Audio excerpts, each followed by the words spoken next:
título da palestra, Evidências da Reencarnação, é mais uma conversa do que uma palestra. O Fernando já nos falou que a reencarnação ela é mais do que uma crença, né? Nós espíritas podemos dar por certeza. E a codificação de Kardec, ela fala muito sobre isso.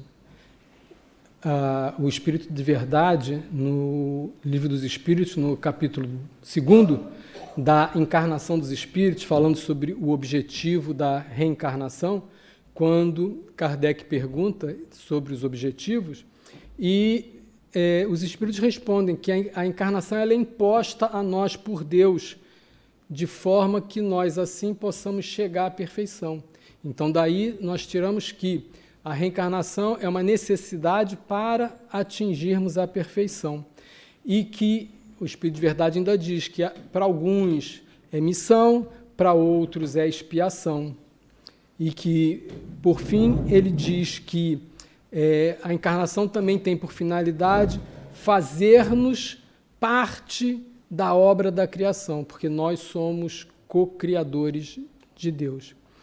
Então, por aqui, nós vemos a imposição, a necessidade da reencarnação. Uma vida apenas, ela é muito pouca para nós podermos aprender tudo. Não há tempo suficiente, por mais que nós vivamos aqui uma vida na Terra, ela não é suficiente para nós aprendermos tudo. Se nós falarmos das coisas simples, como as profissões, por exemplo, não há tempo hábil para aprendermos todas as profissões que conhecemos atualmente, né? E poderia dizer que simplesmente fazer um curso universitário não faz de ninguém um sabedor, né? Apenas uma preparação para a vida profissional, que o aprendizado efetivo vem nos exercícios da profissão. E ainda no capítulo 4, falando sobre a reencarnação, no capítulo da pluralidade das existências, Kardec pergunta que como é que a alma, quando não alcança a perfeição, como é que ela acaba por se depurar? E o Espírito de Verdade responde, passando por uma nova existência. E ainda na pergunta seguinte, o Espírito de Verdade fala que o objetivo é o melhoramento contínuo, que a justiça de Deus está justamente baseada na reencarnação para que nós possamos nos melhorar. Porque não é só de aprendizado que nós vivemos, nós tropeçamos em muitas encarnações, nós deixamos de fazer muitas coisas nas reencarnações, e as encarnações sucessivas elas têm por finalidade também isso, as reparações, as finalizações de coisas que ficaram mal feitas ou incompletas, né? Então, essa ideia da reencarnação ela é inata no espírito do ser humano. Tanto que quando Kardec pergunta sobre o espírito depois de encarnado, se ele conserva, se ele tem algum vestígio dessas percepções das encarnações anteriores, os espíritos dizem que guardamos, às vezes, muitas vezes, vagas lembranças. E daí nós temos são as chamadas ideias inatas. Pois então, nós, com a sucessão das existências, nós temos o aprendizado acumulado que se manifesta por intermédio de intuição, por intermédio dessas ideias inatas e tal. Não é sempre, não é comum acontecer de forma objetiva essa manifestação das lembranças anteriores. Existem casos, mas isso não é o normal, o comum. Além do capítulo 2 e do capítulo 4, há ainda o capítulo 5 do Livro dos Espíritos, que são traçadas considerações sobre a pluralidade das existências, o capítulo 7 também, que fala sobre a volta do espírito à vida corporal.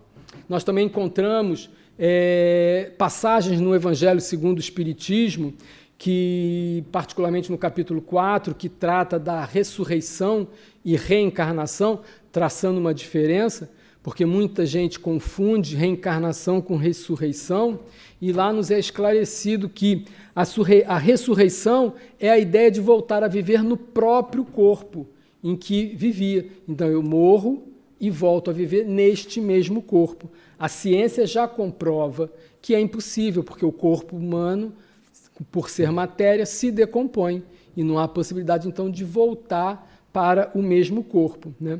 E a reencarnação é a volta da alma a um novo corpo, que foi preparado exclusivamente para aquele espírito, através da reprodução humana.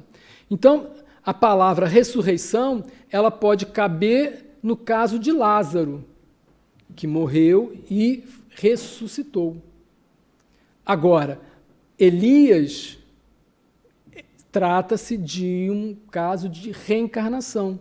João foi a reencarnação de Elias. Por quê? Porque Elias foi uma figura, João foi outra figura, todos conheciam os seus pais, a época foi diversa, eram figuras diferentes. Então, isso sim é um caso de reencarnação, não de ressurreição. Há uma passagem de Nicodemos que ele vem ter com Jesus, e quando Jesus diz-lhe que em verdade, digo-te que ninguém pode ver o reino de Deus se não nascer de novo. Nicodemos, que era um sábio, ele coloca, então, como é que pode um homem velho voltar à barriga da sua mãe, entrar no ventre da sua mãe para nascer uma segunda vez? Ao que Jesus responde que, em verdade digo-te, se um homem não renasce da água e do Espírito, não pode entrar no reino de Deus. O que é nascido da carne é carne, e o que é nascido do Espírito é Espírito. Então, Jesus coloca claramente a necessidade de nascer novamente. E Nicodemos se confunde nesse caso. Então, apesar de não é um fato comum nós nos recordarmos das existências anteriores. Aqui eu não sei se alguém se enquadra nessa situação, mas acontecem casos, aparecem casos, temos notícias de casos de lembranças de vidas anteriores. E um caso bem significativo é o que é retratado no filme Minha Vida na Outra Vida, em que trata do caso de uma pessoa que tem recordações de passagens de uma existência anterior. E ela, através de investigações, comprova essa ligação. Então, esse filme conta um caso, uma história real, e o que é interessante nesse filme é a diferenciação no fato de história baseada em fatos reais, porque muitas vezes essa expressão ela tem a finalidade de vender mais ingressos, mas esse filme, ele, por mostrar as evidências, por retratar em uma experiência em que ela viaja e encontra as pessoas, a BBC faz entrevistas em separados com os envolvidos e constata que as afirmações, as lembranças entre ela, que desencarnou e reencarnou, e as outras, os filhos da sua existência anterior, que ainda estavam vivos, comprovam-se, são confrontadas e são comprovadas. Então, esse filme, ele especialmente é interessante para nos mostrar esse caso. Esse filme é contado em primeira pessoa.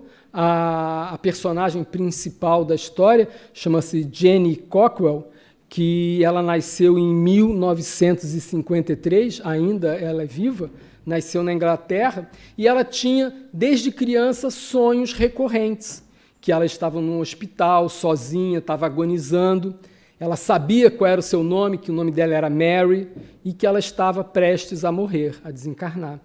E a angústia que ela sentia nessa visão, nesse sonho, não era da proximidade da sua morte, mas era o desespero por ter que deixar os seus 8 filhos sem amparo, sem orientação, que seriam necessárias na visão dela. Então, Mary, que nasceu em 1898, viveu 34 anos, ela, então, desencarnou ao nascimento da sua última filha, E a preocupação dela era essa, era deixar os seus 8 filhos desamparados, sem orientação. E então ela tinha, nesses sonhos, lembranças fragmentadas de situações, de circunstâncias da sua vida, e também em vigília ela tinha essas visões. Então, esse processo de sonhos, de percepção dessas impressões, afetava muito o desenvolvimento psicológico dela, o desenvolvimento emocional de Jane, porque ela se sentia muito desorientada. Ela ficava se questionando quem seria aquela mulher que se chamava Mary, se ela realmente se chamava Mary, qual era a relação que tinha Jane com Mary, por que ela sonhava com essa, né? Por que o sonho se repetia, era sempre repetitivo, por que ela sentia a mesma aflição que Mary sentia? Então ela tinha todas essas sensações. Como é que ela podia encontrar explicação por se sentir responsável pelo destino dos filhos que Mary teve? Ela afirma que grande parte dessas memórias vinham em visões fragmentadas, que eram isoladas umas das outras. Às vezes até ela tinha dificuldade de dar sentido a essas visões, mas em compensação outras eram bastante completas, eram repletas de detalhes. Há uma em particular que me memorizou, ela com o seu filho, Mary, na encarnação anterior, com o seu filho, o pai com o filho tinham colocado uma armadilha para pegar um coelho, e o pai queria que o filho pegasse o coelho, o filho meio escondido com a mãe, ele questiona a mãe sobre que ele não queria pegar o coelho, queria deixá-lo livre. A mãe chegou para ele e disse, faz o que você achar melhor. E ele soltou o coelho, pediu para que ela não contasse, não revelasse a mais ninguém sobre aquele episódio. E depois Jane recordou dessa situação e o filho confirmou que isso realmente tinha acontecido. Então havia realmente bastantes detalhes com relação às visões que ela tinha, algumas delas. Então ela via essas visões como um quebra-cabeças, que ela tinha que encaixar as peças e algumas peças ainda estavam apagadas, que ela tinha que encontrar a localização dela no puzzle, mas não conseguia por causa desses fragmentos apagados, né? Às vezes peças que estavam fora do lugar e algumas ainda bem nítidas, fácil de localizar, fácil de encaixar no quebra-cabeça. E as memórias dela, basicamente, em sua maior parte, se ocupavam com os filhos de Mary, e também com o chalé, onde ela viveu na encarnação anterior, e a localização, onde o chalé se localizava. Alguns outros lugares, algumas outras pessoas não tinham muita significância para ela. E ela dizia, né, que determinadas lembranças eram tão precisas que ela conseguia fazer uma descrição exata do que aconteceu. Ela conseguia esboçar um mapa com a sua localização. Ela, quando criança, ela fez um esboço na frente de testemunhas de uma localidade, na cidade em que ela viveu na encarnação anterior, de uma igreja, e anos depois ela já não lembrava mais daquele desenho, fez o desenho através de uma visão, teve a visão e desenhou aquela igreja, e a mãe dela, que havia guardado o desenho, mostrou-lhe, e então que ela recordou e comparou os dois desenhos como igual. Essas visões ela começou a ter aproximadamente quando ela tinha a idade que a sua encarnação anterior desencarnou, aproximadamente pelos 34 anos. Então, nessa ocasião, ou seja, quando ela chegou na idade em que a sua existência anterior ela tinha desencarnado, é que as lembranças avivaram-se mais. As lembranças foram se tornando mais fortes e a necessidade que ela ia tendo de resolver esse mistério, de montar esse quebra-cabeça, se tornou mais forte.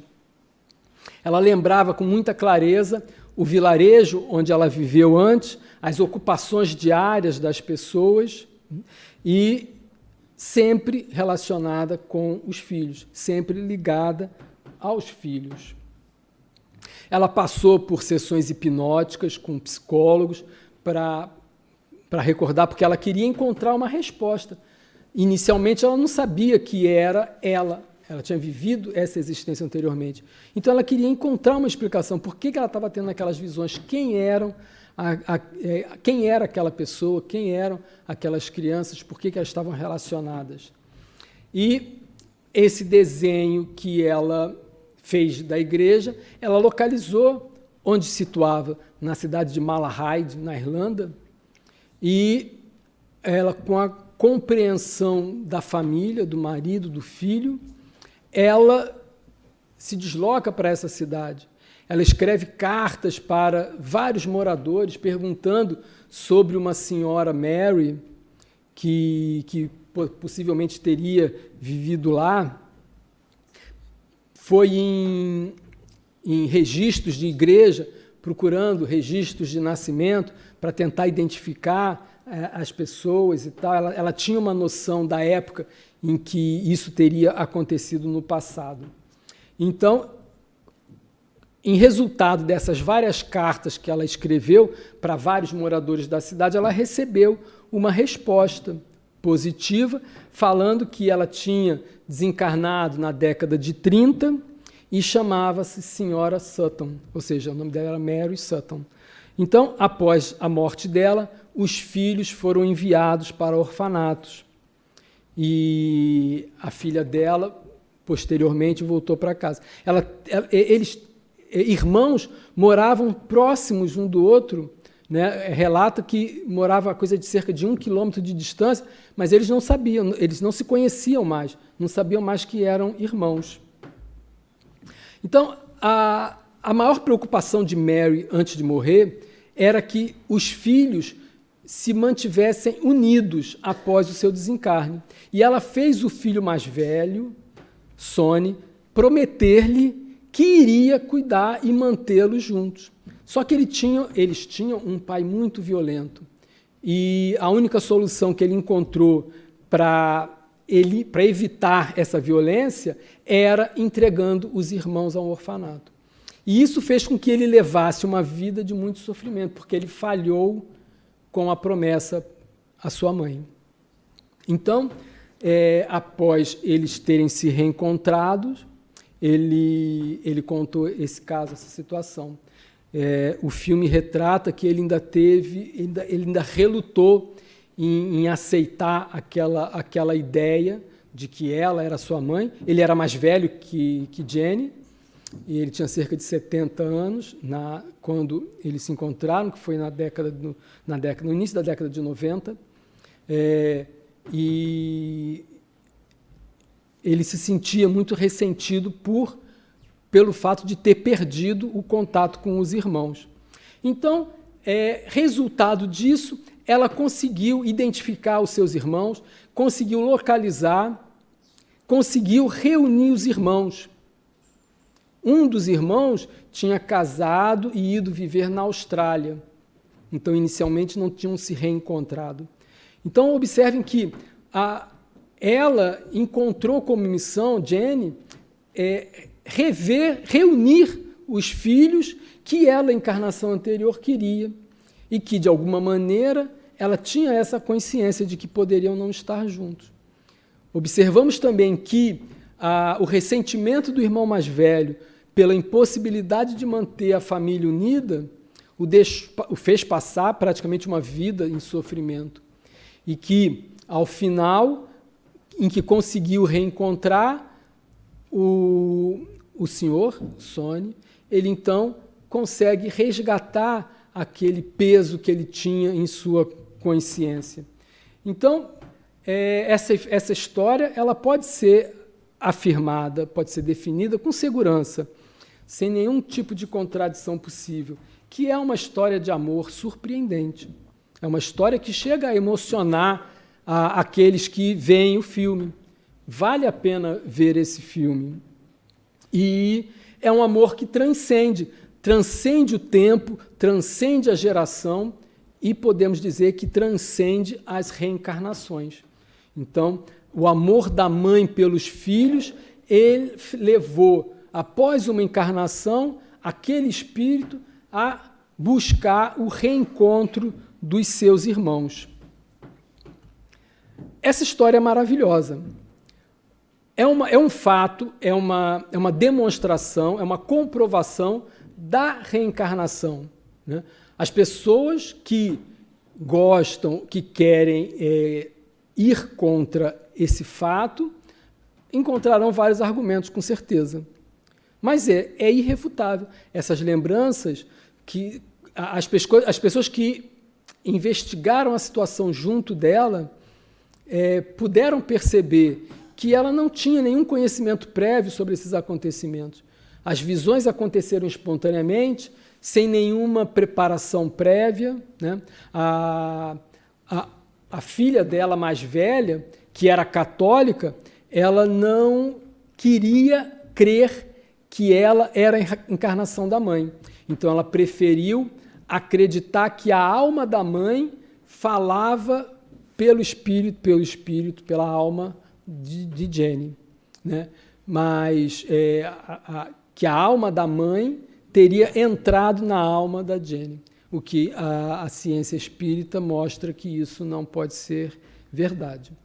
Então, como este caso, há vários estudos científicos sérios a respeito de existências de reencarnações conhecidas, de lembranças de vidas passadas, né?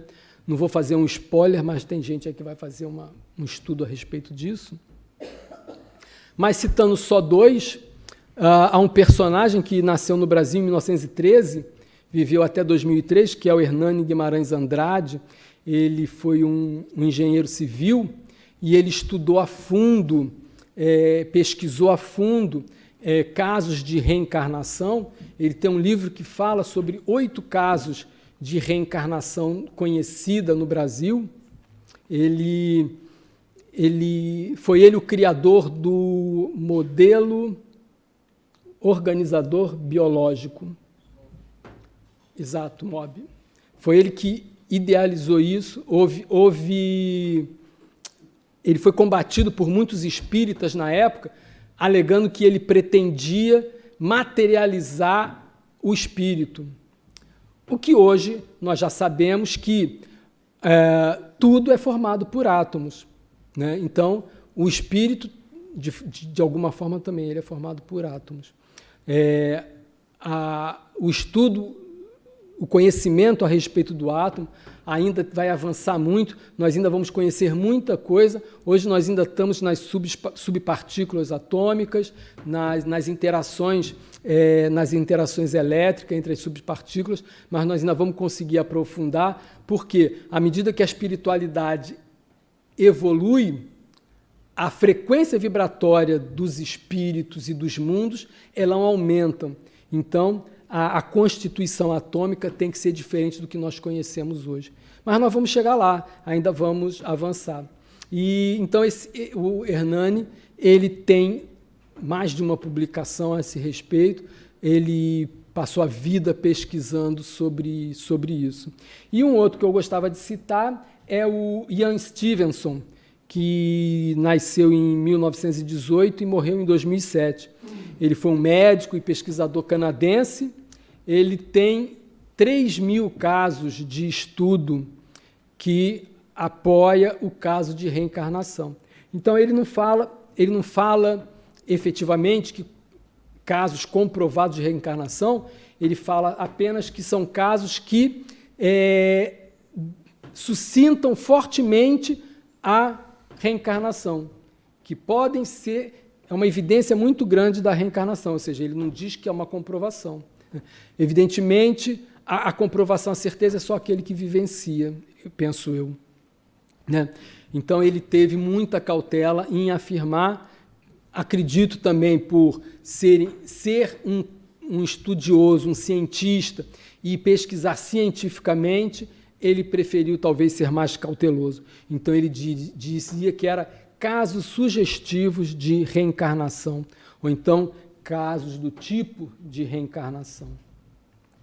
Então, essa realidade que nós conhecemos, mas que muitos de nós não damos importância.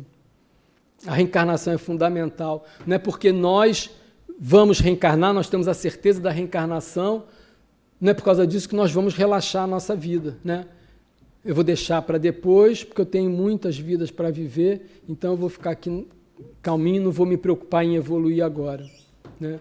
Só que essa questão de reencarnação é uma situação complexa, porque a urgência, a demanda reencarnatória é muito grande. A quantidade de espíritos que tem no plano espiritual para reencarnar é imensa.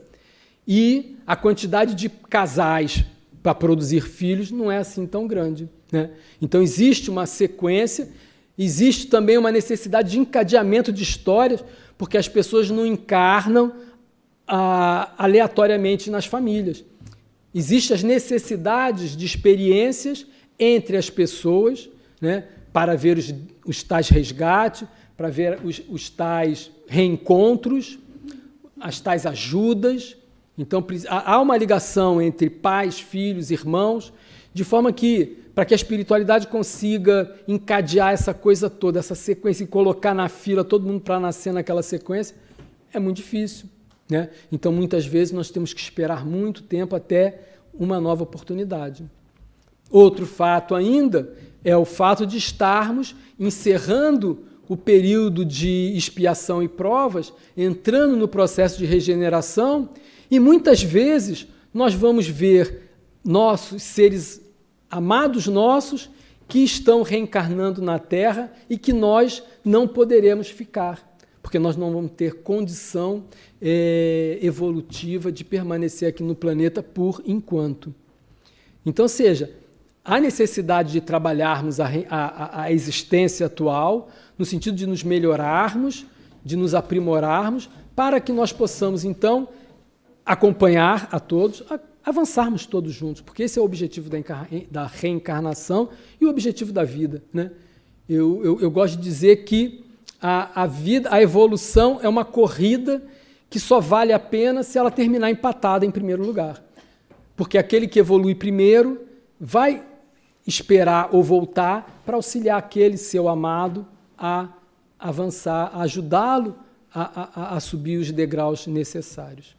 Então, é importante nós termos isso em mente, para que nós possamos levar a nossa existência a termo e tirar o proveito que necessitamos. E eu aproveito, então, deixei propositalmente para o fim da nossa conversa, desejar, então, os votos de um ano de 2023, que Jesus possa nos proporcionar as experiências necessárias para a nossa elevação e que possamos, então, estar atentos para vencê-las, para levá-las a termo com sucesso para nosso próprio bem. Que assim seja.